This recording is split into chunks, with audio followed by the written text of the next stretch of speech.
बार वो एक मोटल के पास पहुंच गया। उम्मीद जगी, लेकिन तभी एक कार आई और ड्रोन की स्क्रीन काली हो गई। उन्होंने देखा कि ड्राइवर कार से उतरा, ड्रोन को देखा, इधर उधर नजर दौड़ाई और फिर जल्दी से वहां से चला गया, शायद जिम्मेदारी से बचने के डर से। उनकी सारी उम्मीदें फिर टूट गईं। लड़की को महसूस हुआ कि मौत अब बहुत करीब है।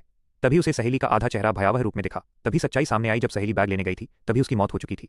लेकिन अकेलेपन और डर ने लड़की को भ्रम में रखा कि सहेली अभी भी उसके साथ है। अब जब उसने सहेली की लाश को गिद्धों द्वारा नोचते देखा तो उसके अंदर जीने की नई चाह जागी। लेकिन भूख और कमजोरी ने उसे लगभग बेहोश कर दिया था। यहां तक कि गिद्ध उसके जख्म को भी नोच रहे थे और उसे कोई प्रतिक्रिया नहीं हो रही थी। तभी अचानक एक हाथ ने गिद्ध को पकड़ लिया। हजारों फीट की ऊंचाई पर इंसान और पक्षी के बीच संघर्ष हुआ। आखिरकार उसने गिद्ध को मार गिराया और उसका मांस खाकर थोड़ी ताकत पाई। अब उसने आखिरी कोशिश करने का फैसला किया। सुरक्षा रस्सी के सहारे वो सहेली की लाश तक पहुंची। दुख मनाने का समय नहीं था। उसने अपने फोन में पिता के लिए मदद का संदेश लिखा। फिर सहेली के जूते उतारे और फोन उसमें रख दिया ताकि फोन जमीन पर गिरकर टूटे नहीं। उसने जूते को लाश के घाव में कसकर फंसा दिया और फिर उसने सहेली को नीचे धक्का दे दिया। ऊपर कोई सिग्नल नहीं था, इसलिए उसे यही रास्ता अपनाना पड़ा। अब उसकी किस्मत जमीन पर गिरते उस जूते और उसमें छिपे संदेश पर टिकी थी।